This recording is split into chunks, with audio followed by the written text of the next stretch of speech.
അപ്പോൾ എല്ലാ ഉദ്യോഗാർത്ഥികൾക്കും ടാലന്റിന്റെ daily current affairs ക്ലാസ്സിലേക്ക് സ്വാഗതം. ഇന്ന് നമ്മൾ ചർച്ച ചെയ്യാൻ പോകുന്നത് 2026 ഫെബ്രുവരി 15 തീയതിയിലെ പ്രധാന ആനുകാലിക വിഷയങ്ങളും അവയുടെ അനുബന്ധ വിവരങ്ങളുമാണ്. അപ്പോൾ നമുക്ക് ക്ലാസ്സിലേക്ക് കടക്കാം.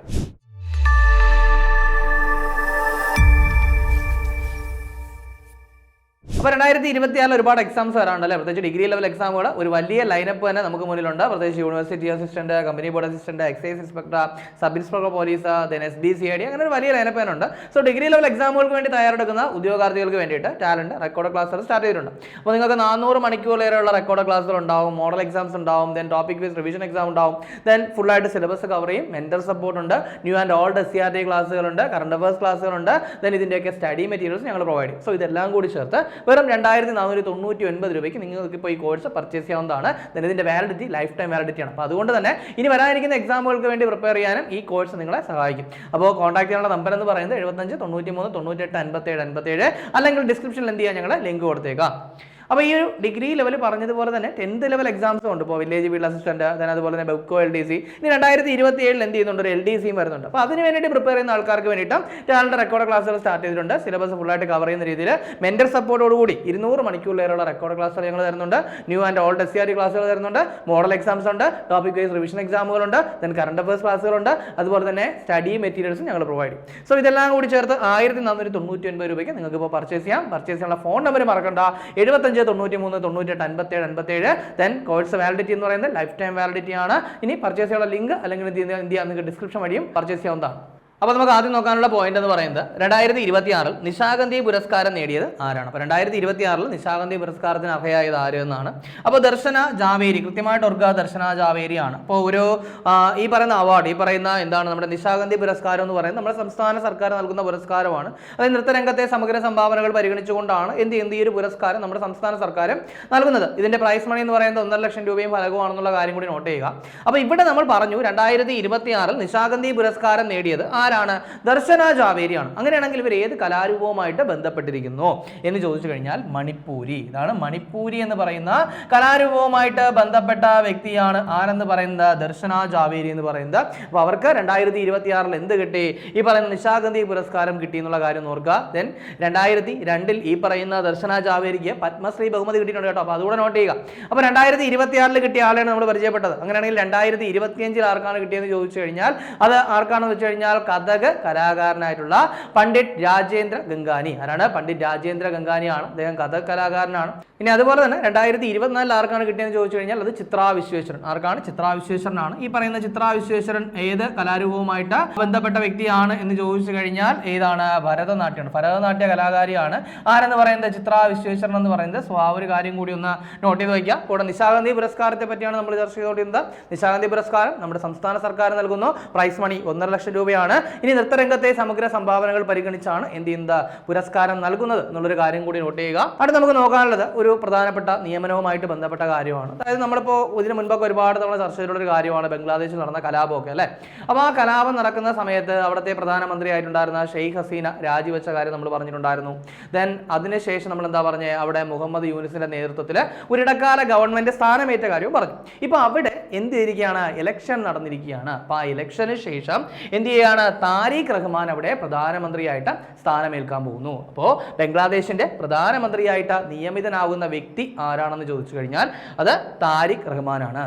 ഇനി അതുപോലെ തന്നെ ഈ ഒരു താരിഖ് റഹ്മാൻ എന്ന് പറയുന്നത് ആരാണ്, അദ്ദേഹം ബംഗ്ലാദേശ് നാഷണലിസ്റ്റ് പാർട്ടിയുടെ പാർട്ടി അംഗമാണ് ആരെന്ന് പറയുന്നത്, ഈ പറയുന്ന താരിഖ് റഹ്മാൻ എന്ന് പറയുന്നത്. അതിനേക്കാൾ മറ്റൊരു വലിയ പ്രത്യേകത എന്ന് പറയുന്നത് ഇദ്ദേഹം എന്ന് പറയുന്നത് ഖാലിദാസിയ. ഈ പേര് എവിടെയെങ്കിലും കണ്ടിട്ടുണ്ടോ, ഒന്ന് ഓർത്ത് നോക്കിയേ. നമ്മുടെ 2025 ചർച്ച ചെയ്ത പ്രധാനപ്പെട്ട വിയോഗമാണ് ഖാലിദാസിയ എന്ന് പറയുന്നത്. അതായത് ബംഗ്ലാദേശിന്റെ ആദ്യത്തെ വനിതാ പ്രധാനമന്ത്രിയാണ് ഖാലിദാസിയ. സോ ആ ഖാലിദാസിയയുടെ മകനാണ് ഈ പറയുന്ന താരിഖ് റഹ്മാൻ. സോ അദ്ദേഹം എന്ത് ചെയ്യാൻ പോവുകയാണ്, ബംഗ്ലാദേശ് പ്രധാനമന്ത്രിയായിട്ട് സ്ഥാനമേൽക്കാൻ പോവുകയാണ്. ദെൻ ഒഫീഷ്യലായിട്ട് സ്ഥാനമേൽക്കുന്ന സമയത്ത് നമ്മൾ ഒന്നുകൂടി ഒന്ന് ചർച്ച ചെയ്യും. ഇപ്പോൾ ഓർത്ത് വയ്ക്കുക, ബംഗ്ലാദേശ് നാഷണൽ പാർട്ടി എന്ത് ചെയ്തിരിക്കുകയാണ്, അവിടെ അധികാരത്തിൽ വന്നിരിക്കുകയാണ്.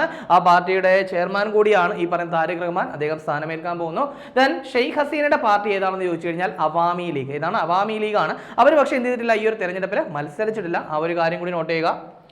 ഇനി അടുത്ത് നമുക്ക് നോക്കാനുള്ളത് ഒരു പദ്ധതിയുമായിട്ട് ബന്ധപ്പെട്ട കാര്യമാണ്. അതായത് കേരളത്തിലെ തരിശു ഭൂമികൾ കാർഷിക സമൃദ്ധിയിലേക്ക് തിരികെ കൊണ്ടുവരാനായിട്ട് കൃഷി വകുപ്പ് ആരംഭിച്ച നൂതന പദ്ധതി ഏതാണ്? അപ്പോൾ എന്താണ് പറഞ്ഞത്? കേരളത്തിലെ തരിശു ഭൂമികൾ കാർഷിക സമൃദ്ധിയിലേക്ക് തിരികെ കൊണ്ടുവരാനായിട്ട് കൃഷി വകുപ്പ് ആരംഭിച്ച നൂതന പദ്ധതിയുടെ പേര് എന്താണ്? അത് നവോത്ഥാൻ. എന്താണ്? നവോത്ഥാൻ എന്നാണ്. നവോത്ഥാൻ എന്നാണ് ആ പദ്ധതിയുടെ പേരെന്ന് പറയുന്നത്. അപ്പോൾ അത് കൃത്യമായിട്ടൊന്ന് നോട്ട് ചെയ്ത് വയ്ക്കുക. ദെൻ ഈ ഒരു പദ്ധതി എന്ന് പറയുന്നത് കേര എന്ന് പറയുന്ന പദ്ധതിയുടെ ഭാഗമായിട്ട് സ്റ്റാർട്ട് ചെയ്തൊരു പദ്ധതിയാണ് കേട്ടോ. അപ്പോൾ കേര എന്ന് പറയുന്ന പദ്ധതിയുടെ ഭാഗമായിട്ട് സ്റ്റാർട്ട് ചെയ്തത്, കേര എന്ന് പറയുന്ന പദ്ധതിയുടെ ഭാഗമായിട്ട് ലോക ബാങ്കിന്റെ സഹായത്തോടു കൂടി സ്റ്റാർട്ട് ചെയ്ത പദ്ധതിയാണ് എന്തെന്ന് പറയുന്നത്? നവോത്ഥാൻ എന്ന് പറയുന്നത്. ദെൻ അതുകൂടി എന്ത് ചെയ്യുക? ഒന്ന് നോട്ട് ചെയ്ത് വയ്ക്കുക. അടുത്ത നമുക്ക് നോക്കാനുള്ളത് നമ്മുടെ ഈ ഒരു റീലിലൊക്കെ നമ്മൾ കണ്ടൊരു കാര്യമാണ്. അതായത് നമ്മളിപ്പോൾ കണ്ട ഒരു കാര്യമായിരുന്നു. എന്താണ് വൃദ്ധയായ ഒരു സ്ത്രീ ഒരു ഫുട്പാത്തിലൂടെ യാത്ര ചെയ്യുന്ന ഒരു ബൈക്കുകാരനെ എന്ത് ചെയ്യുന്നു, ഒരു സ്കൂട്ടറിൽ യാത്ര ചെയ്യുന്ന ഒരാളെ എന്ത് ചെയ്യുന്നു, ചോദ്യം ചെയ്യുന്നത്. സോ അതിനെ തുടർന്ന് കേരളം മൊത്തം തരംഗമായ റീൽ നമ്മളെല്ലാവരും കണ്ടതായിരുന്നു അല്ലേ. സോ അതിനെ ബേസ് ചെയ്തൊരു കാര്യമാണ്. അതായത് ഫുട്പാത്തിലൂടെ സ്കൂട്ടർ ഓടിച്ചയാളെ തടഞ്ഞ് തിരിച്ചയച്ചതിലൂടെ ശ്രദ്ധേയയായ പ്രഭാവതി അമ്മയെ എന്ത് ചെയ്തിരിക്കുന്നു? മോട്ടോർ വാഹന വകുപ്പിന്റെ ട്രാഫിക് ബോധവൽക്കരണ ബ്രാൻഡ് അംബാസഡർ ആക്കാനായിട്ട് തീരുമാനിച്ചിരിക്കുകയാണ്. അപ്പോൾ ശ്രദ്ധിച്ചു നോക്കുക, ഇതൊരു വലിയ സെലിബ്രിറ്റിയോ അല്ലെങ്കിൽ ഏതെങ്കിലും ഒരു കായിക രംഗത്തോ കലാരംഗത്തോ തിളങ്ങി നിൽക്കുന്ന ഒരു വ്യക്തിയൊന്നും അല്ല. ഒരു സാധാരണക്കാരിയായ ഒരു സ്ത്രീയാണ് ആരെന്ന് പറയുന്നത്, ഈ പറയുന്ന പ്രഭാവതി അമ്മ എന്ന് പറയുന്നത്. സോ അവരെ എന്ത് ചെയ്യാൻ തീരുമാനിച്ചിരിക്കുകയാണ്? മോട്ടോർ വാഹന വകുപ്പിന്റെ ട്രാഫിക് ബോധവൽക്കരണ ബ്രാൻഡ് അംബാസഡർ ആക്കാൻ വേണ്ടി തീരുമാനിച്ചിരിക്കുകയാണ്. വളരെ പ്രധാനപ്പെട്ട ഒരു കാര്യമാണ്. കാരണം നമ്മൾ റീലിലൊക്കെ കണ്ട് ശ്രദ്ധിച്ച ഒരു കാര്യമാണ്. സോ അതുകൊണ്ട് തന്നെ വളരെ കാര്യമായിട്ടൊന്ന് നോട്ട് ചെയ്ത് വയ്ക്കുക. ഇനി വീണ്ടും നമ്മളൊക്കെ ന്യൂസിൽ കണ്ടൊരു കാര്യം ജസ്റ്റ് നമ്മളൊന്ന് നോട്ട് ചെയ്ത് വെക്കാൻ വേണ്ടി മാത്രം പറയുന്നേ ഉള്ളൂ. അതായത് നമ്മുടെ സംസ്ഥാനത്തെ ഏറ്റവും പ്രായം കുറഞ്ഞ അവയവദാതാവ് ആരെന്ന് ചോദിച്ചു കഴിഞ്ഞാൽ ആലൻ ഷെറിൻ എബ്രഹാം ആണ്. നമ്മളെല്ലാവരും കണ്ടതാണല്ലേ, ആ ഒരു ആംബുലൻസിനൊക്കെ വഴിയൊരുക്കുന്ന കാര്യങ്ങളും ഒക്കെ നമ്മൾ കണ്ടതാണ്. സോ ഈ പേര് ജസ്റ്റ് ഒന്ന് എവിടെയെങ്കിലും ഒന്ന് ഓർത്ത് വെച്ചേക്കുക. സംസ്ഥാനത്തെ ഏറ്റവും പ്രായം കുറഞ്ഞ അവയവദാതാവ് എന്ന് പറയുന്നത് ആരാണ്? ആലൻ ഷെറിൻ എബ്രഹാം ആണ്. ഇനി അടുത്ത നമുക്ക് നോക്കാനുള്ള മറ്റൊരു പ്രധാനപ്പെട്ട കാര്യം എന്ന് പറയുന്നത് നമ്മുടെ കേരളവുമായിട്ട് ബന്ധപ്പെട്ടൊരു കാര്യമാണ്. അതായത് ബുദ്ധിപരമായ വെല്ലുവിളികൾ നേരിടുന്നവർക്കായിട്ട് പ്രത്യേക പാഠ്യപദ്ധതി പുറത്തിറക്കിയ ആദ്യ ഇന്ത്യൻ സംസ്ഥാനം ഏതാണ്? അപ്പോൾ എന്താണ് പറഞ്ഞത്?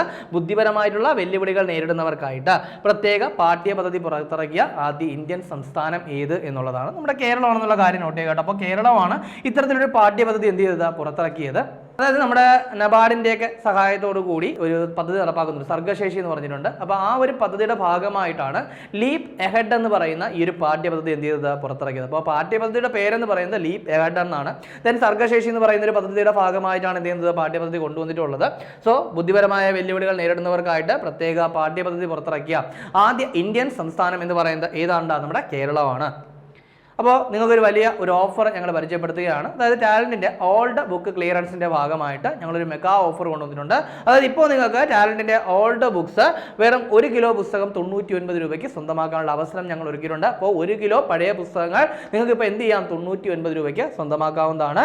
അപ്പോൾ ഇതിനെ പറ്റി കൂടുതൽ ഡീറ്റെയിൽസ് അറിയാനായിട്ട് നിങ്ങൾ കോൺടാക്ട് ചെയ്യേണ്ട നമ്പർ എന്ന് പറയുന്നത് 85 90 57 57 10 അല്ലെങ്കിൽ 85 90 57 57 12 അല്ലെങ്കിൽ www.veranda.channelkerala.com ബുക്സ് എന്ന് പറയുന്ന വെബ്സൈറ്റ് വഴി നിങ്ങൾക്ക് ഇതിനെപ്പറ്റി കൂടുതൽ ഡീറ്റെയിൽസ് അറിയാനായിട്ട് സാധിക്കും.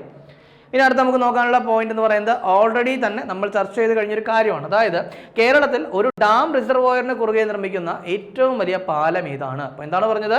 കേരളത്തിൽ ഒരു ഡാം റിസർവോയറിന് കുറുകെ നിർമ്മിക്കുന്ന ഏറ്റവും വലിയ പാലം അല്ലെങ്കിൽ എന്താണ് ഒരു നദിക്ക് കുറുകെ നിർമ്മിക്കുന്ന ഏറ്റവും വലിയ പാലം അല്ലെങ്കിൽ ഏറ്റവും നീളം കൂടിയ പാലം എന്ന് ചോദിച്ചു കഴിഞ്ഞാൽ നമ്മുടെ കുമ്പിച്ചൽ കടവ് പാലം. ഏതാണ്? കുമ്പിച്ചൽ കടവ് പാലമാണ്.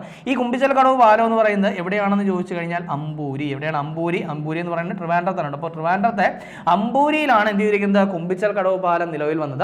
ദെൻ എന്താണ് അതിന്റെ പ്രത്യേകത? പറഞ്ഞു കേരളത്തിൽ ഒരു ഡാം റിസർവോയറിന് കുറുകെ നിർമ്മിക്കുന്ന ഏറ്റവും വലിയ പാലമാണ് എന്തെന്ന് പറയുന്നത്? കുമ്പിച്ചൽ കടവ് പാലം. ദെൻ അതിന്റെ ഉദ്ഘാടനം നിർവഹിച്ചത് നമ്മുടെ മുഖ്യമന്ത്രി ആയിട്ടുള്ള പിണറായി വിജയനാണ്. അപ്പോൾ ആ ഒരു കാര്യം കൂടി ഒന്ന് കൃത്യമായിട്ട് നോട്ട് ചെയ്ത് വെച്ചേക്കുക. അടുത്ത നമുക്ക് നോക്കാനുള്ള പോയിന്റ് എന്ന് പറയുന്നത് നമ്മുടെ കുട്ടികളിൽ എന്ത് ചെയ്യുന്നുണ്ട്? ഡിജിറ്റൽ ആസക്തി അല്ലെങ്കിൽ സോഷ്യൽ മീഡിയ ആസക്തി എന്ത് ചെയ്യുന്നുണ്ട്? വർദ്ധിച്ചു വരികയാണ്. അപ്പോൾ ഈ ഒരു സാഹചര്യത്തിൽ എന്ത് ചെയ്യുന്നുണ്ട്? നമ്മുടെ സംസ്ഥാന സർക്കാർ ഒരു നിയമനിർമ്മാണം നടത്താനായിട്ട് ആലോചിക്കുകയാണ്. പക്ഷെ നമ്മൾ ഇവിടുത്തെ പോയിന്റ് അതല്ല. ഇതിന്റെ ഭാഗമായിട്ട് ഒരു പഠന റിപ്പോർട്ട് സമർപ്പിക്കാനായിട്ട് ഒരു 5 അംഗ സമിതി എന്ത് ചെയ്തിരിക്കുന്നു? നിയമിച്ചിരിക്കുന്നു. അപ്പോൾ അതിന്റെ അധ്യക്ഷ ആരെന്നുള്ളതാണ് ഓർക്കേണ്ടത്. അത് നമ്മുടെ പൊതുവിദ്യാഭ്യാസ ഡയറക്ടറായിട്ടുള്ള കെ വാസുകിയാണ്. ആരാണ്? കെ വാസുകിയാണ്. നിലവിലെ വിദ്യാഭ്യാസ ഡയറക്ടറായിട്ടുള്ള കെ വാസുകിയാണ് എന്ത് ചെയ്യുന്നത്? ഈ ഒരു കമ്മീഷന്റെ 5 അംഗ സമിതിയുടെ അധ്യക്ഷൻ എന്ന് പറയുന്നത്. അപ്പോൾ ആ ഒരു കാര്യം കൂടി നോട്ട് ചെയ്യുക. ഇനി അടുത്ത് നമുക്ക് നോക്കാനുള്ളത് ഇന്ത്യയിലെ ആദ്യത്തെ സ്വകാര്യ ആണവോർജ്ജ കമ്പനി ഏതാണ്. അപ്പോൾ ഇന്ത്യയിലെ ആദ്യത്തെ സ്വകാര്യ ആണവോർജ്ജ കമ്പനി ഏതാണ്? അപ്പോൾ നമുക്ക് അതിൻ്റെ ആൻസറിലേക്ക് പോകുന്നതിന് മുൻപ് ഒരു കാര്യം നമുക്ക് നോക്കാം. അതായത് 2025 നമ്മുടെ ലോക്സഭയിൽ ഒരു ബില്ല് അവതരിപ്പിച്ചു, ശാന്തി ബില്ല്. അതായത് നമ്മുടെ എന്താണ് ആണവോർജ്ജ മേഖല എന്ത് ചെയ്യുന്നത്, പ്രൈവറ്റൈസേഷൻ ചെയ്യുന്നതിൻ്റെ ഭാഗമായിട്ടുള്ള ഒരു ബില്ലായിരുന്നു എന്തെന്ന് പറയുന്നത്, ശാന്തി ബില്ല് എന്ന് പറയുന്നത്. സോ അത് അവതരിപ്പിച്ചത് ജിതേന്ദ്ര സിംഗ് ആയിരുന്നു. ദെൻ അത് എന്ത് ചെയ്തു, രാഷ്ട്രപതിയൊക്കെ അംഗീകരിച്ചു, നിയമമായി. അപ്പോൾ അതിൻ്റെ പശ്ചാത്തലത്തിൽ എന്ത് ചെയ്തിരിക്കുന്നു, ഇന്ത്യയിലെ ആദ്യത്തെ സ്വകാര്യ ആണവോർജ്ജ കമ്പനി വന്നിരിക്കുകയാണ്. കമ്പനിയുടെ പേരെന്ന് പറയുന്നത് അദാനി അറ്റോമിക് എനർജി ലിമിറ്റഡ്. എന്താണ് അദാനി അറ്റോമിക് എനർജി ലിമിറ്റഡ് എന്നാണ്. വളരെ കൃത്യമായിട്ട് നോട്ട് ചെയ്യുക. ഇന്ത്യയിലെ ആദ്യത്തെ സ്വകാര്യ ആണവോർജ്ജ കമ്പനി എന്ന് പറയുന്നത് ഏതാണ്, അദാനി അറ്റോമിക് എനർജി ലിമിറ്റഡ് ആണ്. അടുത്ത നമുക്ക് നോക്കാനുള്ള പോയിന്റ് എന്ന് പറയുന്നത് നമ്മുടെ പ്രധാനമന്ത്രിയുടെ ഓഫീസുമായിട്ട് ബന്ധപ്പെട്ട കാര്യമാണ്. അതായത് നമ്മുടെ പ്രധാനമന്ത്രിയുടെ ഓഫീസിന്റെ പേര് സേവാതീർത്ഥം എന്നാണ്. ഇപ്പോൾ റീസെന്റ് ആയിട്ട് ഇനാഗുറേറ്റ് ചെയ്തിരിക്കുന്നു. ഓൾറെഡി തന്നെ നമ്മൾ പറഞ്ഞൊരു കാര്യം കൂടിയാണ്.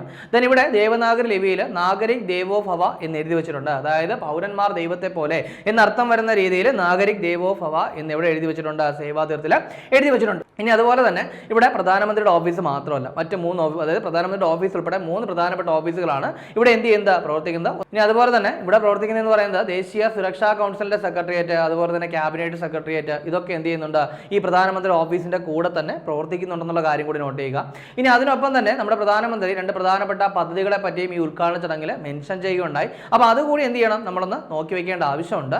അതിലൊന്നെന്ന് പറയുന്നത് PM രഹാത്ത് ആണ്. അതായത് ഇതൊരു ജീവൻ രക്ഷാ പദ്ധതിയാണ്. അപ്പോൾ അപകടത്തിൽപ്പെടുന്നവർക്ക് 1.5 ലക്ഷം രൂപ പരിധി വരെ എന്ത് ചെയ്യാൻ പറ്റും, ചികിത്സ കിട്ടുന്ന ഒരു പദ്ധതിയാണ് PM രഹാത്ത് എന്ന് പറയുന്നത്. ദെൻ ലാഖ്പതി ദീദി എന്ന് പറയുന്നത് ഓൾറെഡി ഉള്ള ഒരു സ്കീം തന്നെയാണ്. അതായത് ഈ പറയുന്ന കുടുംബശ്രീകളിലൊക്കെ ഉള്ളവർക്ക് പ്രതിവർഷം 1 ലക്ഷം വരെ വരുമാനം കിട്ടുന്ന ഒരു പദ്ധതിയാണ് ഈ പറയുന്ന ലാഖ്പതി ദീദി എന്ന് പറയുന്നത്. ദെൻ അത് 6 കോടി ഉപയോക്താക്കളിലേക്ക് എന്ത് ചെയ്യും, എത്തിക്കും എന്നൊരു കാര്യം കൂടി അവിടെ അദ്ദേഹം മെൻഷൻ ചെയ്തിട്ടുണ്ട്. സോ അതുകൂടെ ഒന്ന് നോട്ട് ചെയ്ത് വെച്ചേക്കുക. ഇനി അടുത്ത് നമുക്ക് നോക്കാനുള്ളത് ഒരു സ്കീമാണ്. അതായത് ഓൾറെഡി ഉള്ള സ്കീം തന്നെയാണ്. അതായത് കലൈഞ്ഞർ മകിളർ ഉരുമൈ തുകൈ പദ്ധതി. ഇതാണ് കലൈഞ്ഞർ മകിളർ ഉരുമൈ തുകൈ എന്ന് പറയുന്ന ഒരു പദ്ധതി. ഇപ്പോൾ പേര് തന്നെ മനസ്സിലാവുമല്ലോ, തമിഴ്നാടിൻ്റെ പദ്ധതിയാണ്. അപ്പോൾ തമിഴ്നാട് സർക്കാർ സ്ത്രീകൾക്ക് പ്രതിമാസം 1000 രൂപ നൽകുന്ന പദ്ധതിയുടെ പേരാണ് ഈ പറയുന്ന കലൈഞ്ഞർ മകിളർ ഉരുമൈ തുകൈ പദ്ധതി എന്ന് പറയുന്നത്. അപ്പോൾ എന്തുകൊണ്ട് ഇപ്പോൾ നമ്മൾ ഈ ഒരു പദ്ധതി ചർച്ച ചെയ്യുമെന്ന് ചോദിച്ചു കഴിഞ്ഞാൽ, ഇപ്പോൾ റീസെൻ്റ് ആയിട്ട് എന്ത് ചെയ്തിരിക്കുകയാണ്, തമിഴ്നാട് മുഖ്യമന്ത്രി ആയിട്ടുള്ള MK സ്റ്റാലിൻ ഈ ഒരു സ്ത്രീകൾക്ക് എന്ത് ചെയ്തിരിക്കുന്നു, ഈ ഒരു തുക അഡ്വാൻസ് ആയിട്ട് കൊടുത്തിരിക്കണം. അപ്പോൾ 5000 രൂപ എന്ത് ചെയ്തിരിക്കുകയാണ്, സ്ത്രീകൾക്ക് അഡ്വാൻസ് ആയിട്ട് കൊടുത്തിരിക്കുകയാണ്. കാരണം ഈ ഒരു പക്ഷേ ഇലക്ഷനൊക്കെ വരുന്ന സമയത്ത് ഈ പദ്ധതി മുടങ്ങിപ്പോകുമോ എന്നുള്ളൊരു സംശയം കൊണ്ട് അദ്ദേഹം എന്ത് ചെയ്തിരിക്കുകയാണ്, അഡ്വാൻസ് ആയിട്ട് സ്ത്രീകൾക്ക് എന്ത് ചെയ്തിരിക്കുന്നു, 5000 രൂപ കൊടുത്തിരിക്കുകയാണ്. സോ അതുകൊണ്ട് ഒന്ന് കൃത്യമായിട്ട് നോട്ട് ചെയ്യുക. ഇനി അടുത്ത് നമുക്ക് നോക്കാനുള്ളത് ലോകത്തിലെ ഏറ്റവും ദൈർഘ്യമേറിയ ഇലക്ട്രിക് ട്രാം പദ്ധതി നിലവിൽ വരുന്നത് എവിടെ എന്നുള്ളതാണ്. സൗദി അറേബ്യയിലാണ്. എവിടെയാണ്, സൗദി അറേബ്യയിലാണ്. അപ്പോൾ ലോകത്തിലെ ഏറ്റവും ദൈർഘ്യമേറിയ ഇലക്ട്രിക് ട്രാം പദ്ധതി നിലവിൽ വരുന്നത് എവിടെയാണെന്ന് ചോദിച്ചു കഴിഞ്ഞാൽ എവിടെയാണ്, സൗദി അറേബ്യയിലാണ്. അടുത്ത് നമുക്ക് നോക്കാനുള്ള പോയിന്റ് എന്ന് പറയുന്നത് നമ്മുടെ ചരിത്രവുമായിട്ട് ബന്ധപ്പെട്ട് നിൽക്കുന്ന ഒരു കാര്യമാണ്. അതായത് നമ്മുടെ പ്രാചീന ഇന്ത്യയും അതുപോലെ തന്നെ വിദേശ രാജ്യങ്ങളും തമ്മിൽ വ്യാപാര ബന്ധത്തിന്റെ തെളിവായി അടുത്തിടെ 2000 വർഷം പഴക്കമുള്ള തമിഴ് ബ്രാഹ്മി ലിഖിതങ്ങൾ കണ്ടെത്തപ്പെട്ട സ്ഥലം. അപ്പോൾ നമ്മുടെ എന്താണ്, ഒരു രാജ്യത്ത് നിന്ന് എന്ത് ചെയ്തിരിക്കുകയാണ്, തമിഴ് ബ്രാഹ്മി ലിഖിതങ്ങൾ, അതും 2000ഓളം വർഷം പഴക്കമുള്ള ലിഖിതങ്ങൾ കണ്ടെത്തിയിരിക്കുകയാണ്. എവിടെയെന്ന് ചോദിച്ചു കഴിഞ്ഞാൽ തിബീസ് ആണ്. തിബീസ് എന്ന് പറയുന്നത് എവിടെയാണെന്ന് ചോദിച്ചു കഴിഞ്ഞാൽ ഈജിപ്തിലെ തിബീസിൽ നിന്നാണ് എന്ത് ചെയ്തിരിക്കുന്നത്, ഇത് കണ്ടെത്തിയിരിക്കുന്നത് എന്നുള്ള ഒരു കാര്യം ഒന്ന് നോട്ട് ചെയ്യുക. ദെൻ ഈ തിബീസിലെ രാജാക്കന്മാരുടെ താഴ്വര, അവിടെയുള്ള രാജാക്കന്മാരുടെ ശവകുടീരങ്ങളിൽ നിന്നാണ് എന്ത് ചെയ്തിരിക്കുന്നത്, ഈ ഒരു ലിഖിതങ്ങളെ കണ്ടെത്തിയിട്ടുള്ളത്. സോ അതെന്തായാലും ഒന്ന് നോട്ട് ചെയ്ത് വെച്ചേക്കുക. ഇനി അടുത്തത് ഒരു ആപ്ലിക്കേഷനുമായിട്ട് ബന്ധപ്പെട്ട കാര്യമാണ്. അതായത് വാട്സപ്പിന് പകരമായിട്ട് ഉപയോഗിക്കാൻ റഷ്യൻ സർക്കാർ നിർദ്ദേശിച്ച തദ്ദേശീയ മെസ്സഞ്ചർ ആപ്പ് ഏതെന്നാണ്. അതിന്റെ പേര് മാക്സ്. എന്താണ്, മാക്സ് എന്നാണ്. അപ്പോൾ വാട്സപ്പിന് പകരമായിട്ട് ഉപയോഗിക്കാൻ റഷ്യൻ സർക്കാർ നിർദ്ദേശിച്ച തദ്ദേശീയ മെസ്സഞ്ചർ ആപ്പാണ് എന്ന് പറയുന്നത് മാക്സ് എന്ന് പറയുന്നത്. ഇനി അടുത്തത് സ്പോർട്സുമായിട്ട് ബന്ധപ്പെട്ട ഒരു കാര്യമാണ്. അതായത് 2026 ഇന്ത്യൻ സൂപ്പർ ലീഗ് ഫുട്ബോളിന്റെ ആദ്യ മത്സരത്തിൽ ഏറ്റുമുട്ടുന്നത് ആരൊക്കെയാണ്? അപ്പോൾ കേരള ബ്ലാസ്റ്റേഴ്സും മോഹൻ ബഗാനും. ആരൊക്കെയാണ്? കേരള ബ്ലാസ്റ്റേഴ്സും മോഹൻ ബഗാനുമാണ് 2026 ഇന്ത്യൻ സൂപ്പർ ലീഗ് ഫുട്ബോളിന്റെ ആദ്യ മത്സരത്തിൽ ഏറ്റുമുട്ടുന്നത്. ദെൻ ബാക്കി കാര്യങ്ങളൊക്കെ ഈ ടൂർണമെന്റ് കഴിയുമ്പോൾ ചർച്ച ചെയ്യാം. ദെൻ ആകെ പങ്കെടുക്കുന്ന ടീമുകൾ 14 ആണ് എന്നുള്ളൊരു കാര്യം കൂടി എന്ത് ചെയ്യുക, ജസ്റ്റ് ഇതിനൊപ്പം നിങ്ങളൊന്ന് ഓർത്തു വെച്ചേക്കുക. അപ്പോൾ നമ്മുടെ കമ്പനി ബോർഡ് LGSന് വേണ്ടി തയ്യാറെടുക്കുന്ന ഉദ്യോഗാർത്ഥികൾക്ക് വേണ്ടിയിട്ട് ടാലന്റ് റെക്കോർഡ് ക്ലാസ്സുകൾ സ്റ്റാർട്ട് ചെയ്തിട്ടുണ്ട്. ഇപ്പോൾ വെറും 999 രൂപ എന്ന് പറയുന്ന ഒരു ഓഫർ പ്രൈസിൽ നിങ്ങൾക്ക് ഈ ഒരു കോഴ്സ് ലഭ്യമായിട്ടുണ്ട്. ദെൻ 75 93 98 57 57 എന്ന നമ്പറിൽ നിങ്ങൾക്ക് കോൺടാക്ട് ചെയ്യാം. Then validity life time validity ആണ്. 200 മണിക്കൂറിലേറെ റെക്കോർഡ് ക്ലാസ്സുകൾ ഉണ്ടാവും, മോഡൽ എക്സാംസ് ഉണ്ടാവും, ദെൻ സ്റ്റഡി മെറ്റീരിയൽസ് ഉണ്ടാവും, ടോപ്പിക് വൈസ് റിവിഷൻ എക്സാം ഉണ്ടാവും, ദെൻ സിലബസ് ഫുള്ളായിട്ട് കവർ ചെയ്യും, മെന്റൽ സപ്പോർട്ട് ഉണ്ട്, കറണ്ട് അഫയേഴ്സ് ക്ലാസ്സുകളുണ്ട്, ന്യൂ ആൻഡ് ഓൾഡ് SCRT ക്ലാസ്സുകളുണ്ട്, പ്രീവിയസ് ഇയർ ക്വസ്റ്റ്യൻ ഡിസ്കഷൻ ഉണ്ട്. സോ ഇതെല്ലാം കൂടി ചേർത്താണ് ഈ വരുന്ന 999 എന്ന് പറയുന്ന റേറ്റിൽ നിങ്ങൾക്ക് നൽകുന്നത്. സോ ഈ ചാൻസ് എന്തായാലും മിസ്സാക്കണ്ട, ഉടനെ തന്നെ പർച്ചേസ് ചെയ്യുക, പഠനം ആരംഭിക്കുക. അപ്പോൾ നമുക്ക് ചർച്ച ചെയ്ത പോയിന്റ് ഒന്നുകൂടി നോക്കാം. ആദ്യം പറഞ്ഞ പോയിന്റ് ഒരു അവാർഡ്, നിശാഗന്ധി പുരസ്കാരം 2026 നിശാഗന്ധി പുരസ്കാരം കിട്ടിയത് ദർശന ജാവേരി. അതിനുശേഷം ബംഗ്ലാദേശിന്റെ പുതിയ പ്രധാനമന്ത്രിയായിട്ട് സ്ഥാനമേൽക്കാൻ പോകുന്നത് ആരാണ്? താരിഖ് റഹ്മാനാണ്.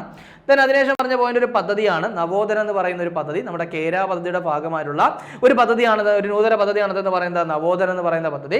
അതായത് കേരളത്തിലെ തരിശു ഭൂമികൾ കാർഷിക സമൃദ്ധിയിലേക്ക് തിരികെ കൊണ്ടുവരാനായിട്ട് കൃഷി വകുപ്പ് ആരംഭിച്ച നൂതന പദ്ധതിയാണതെന്ന് പറയുന്നത് നവോദൻ. അതിനുശേഷം പറഞ്ഞു സംസ്ഥാനത്തെ ഏറ്റവും പ്രായം കുറഞ്ഞ അവയവദാതാവ് ആരാണ്? ആലൻ ഷെറിൻ എബ്രഹാമാണ്. അതിനുശേഷം പറഞ്ഞത് ഒരു വളരെ പ്രധാനപ്പെട്ട കാര്യം, നമ്മളൊക്കെ റീലിലൊക്കെ കണ്ട കാര്യമാണ്. അതായത് ഫുട്പാത്തിലൂടെ സ്കൂട്ടർ ഓടിച്ച ആളെ തടഞ്ഞ് തിരിച്ചയച്ചതിലൂടെ ശ്രദ്ധേയമായിട്ടുള്ള പ്രഭാവതി അമ്മയെ എന്ത് ചെയ്യുകയാണ്? മോട്ടോർ വാഹന വകുപ്പിന്റെ ട്രാഫിക് ബോധവൽക്കരണ ബ്രാൻഡ് അംബാസഡർ ആക്കാൻ വേണ്ടിയിട്ട് തീരുമാനിച്ചിട്ടുണ്ട്. അതിനുശേഷം പറഞ്ഞു ഇന്ത്യയിലെ ആദ്യത്തെ സ്വകാര്യ ആണവോർജ്ജ കമ്പനി ഏതാണ്? അത് അദാനി അറ്റോമിക് എനർജി ലിമിറ്റഡ് ആണ്. കാരണം ഓൾറെഡി തന്നെ നമ്മൾ പറഞ്ഞിട്ടുണ്ടായിരുന്നു ശാന്തി ബില്ല് അല്ലേ, നമ്മുടെ ഈ പറയുന്ന ആണവോർജ്ജ മേഖലയെ പ്രൈവറ്റൈസേഷൻ ചെയ്യാനുള്ള ഒരു ബില്ലായിരുന്നു ശാന്തി ബില്ല്. 2025 അത് അവതരിപ്പിക്കുകയും പാസ്സാക്കുകയും ചെയ്തതാണ്. അപ്പോൾ അത് പ്രധാനമായിട്ടും നോട്ട് ചെയ്യുക. അതിനുശേഷം പറഞ്ഞ പോയിന്റ് ബുദ്ധിപരമായ വെല്ലുവിളികൾ നേരിടുന്നവർക്കായിട്ട് പ്രത്യേകം പാഠ്യപദ്ധതി പുറത്തിറക്കിയ ഇന്ത്യൻ സംസ്ഥാനം, ആദ്യ ഇന്ത്യൻ സംസ്ഥാനം നമ്മുടെ കേരളമാണ്. അതിനുശേഷം കുമ്പിച്ചൽ കടവ് പാലത്തിനെ പറ്റി പറഞ്ഞു. തിരുവനന്തപുരം ജില്ലയിലെ അമ്പൂരിലാണ് സ്ഥിതി ചെയ്യുന്നത്. കേരളത്തിലെ ഒരു ഡാം റിസർവോയറിന് കുറുകെ നിർമ്മിക്കുന്ന ഏറ്റവും വലിയ പാലമാണ് എന്ന് പറയുന്നത് കുമ്പിച്ചൽ കടവ് പാലം. അതിനുശേഷം പറഞ്ഞ പോയിന്റ് പ്രധാനമന്ത്രിയുടെ പുതിയ ഓഫീസിന്റെ പേര് സേവാതീർത്ഥം എന്നാണ്. അതിനുശേഷം പറഞ്ഞു ലോകത്തിലെ ഏറ്റവും ദൈർഘ്യമേറിയ ഇലക്ട്രിക് ട്രാം പദ്ധതി നിലവിൽ വരുന്നത് എവിടെയാണ്? സൗദി അറേബ്യയിലാണ്. അതിനുശേഷം പറഞ്ഞ പോയിന്റ് വാട്സപ്പിന് പകരമായിട്ട് ഉപയോഗിക്കാൻ റഷ്യൻ സർക്കാർ നിർദ്ദേശിച്ച തദ്ദേശീയ മെസ്സഞ്ചർ ആപ്പ് ഏതാണ്? മാക്സ് ആണ്. അതിനുശേഷം പറഞ്ഞ പോയിന്റ് എന്തായിരുന്നു? പ്രാചീന ഇന്ത്യയും വിദേശ രാജ്യങ്ങളും തമ്മിലുള്ള വ്യാപാര ബന്ധത്തിന് തെളിവായിട്ട് 2000ഓളം വർഷം പഴക്കമുള്ള തമിഴ് ബ്രാഹ്മി ലിഖിതങ്ങൾ കണ്ടെത്തപ്പെട്ട സ്ഥലം ഏതാണ്? തിബീസ് ആണ്. തിബീസ് എന്ന് പറയുന്നത് ഈജിപ്തിലാണ്. അതിനുശേഷം നമ്മുടെ ISLലെ ആദ്യത്തെ ഉദ്ഘാടന മത്സരം 2026 ISLലെ ഉദ്ഘാടന മത്സരം കേരള ബ്ലാസ്റ്റേഴ്സും മോഹൻ ബഗാനും തമ്മിലാണെന്ന് പറഞ്ഞു. സോ ഇത്രയും കൂടെ ഓർത്തു വയ്ക്കുക. ഇനി കഴിഞ്ഞ ക്ലാസ്സുമായി ബന്ധപ്പെട്ട 2 ചോദ്യങ്ങൾ നൽകുകയാണ്. അതിന് ഉത്തരം കൂടി കമന്റ് ചെയ്യുക. ആദ്യത്തെ ചോദ്യം 2026 കേരള കാളിദാസ കേരളവർമ്മ സാഹിത്യ പുരസ്കാരത്തിന് അർഹനായത് ആരെന്നാണ്? സന്തോഷ് കുമാർ, ഷീജ വക്കം, ജനാർദ്ദനൻ, KS രതീഷ്. ചരിത്രം കമന്റ് ചെയ്യുക. രണ്ടാമത്തെ ചോദ്യം സംസ്ഥാന സർക്കാർ സേവനങ്ങൾ ഒറ്റ പ്ലാറ്റ്ഫോമിൽ ലഭ്യമാക്കുന്നതിനുള്ള മൊബൈൽ ആപ്ലിക്കേഷൻ ഏതെന്നാണ്? എൻ്റെ നാട്, എൻ്റെ കേരളം, നമ്മുടെ കേരളം, മലയാള നാട്. അപ്പോൾ ചരിത്രം കമന്റ് ചെയ്യുക.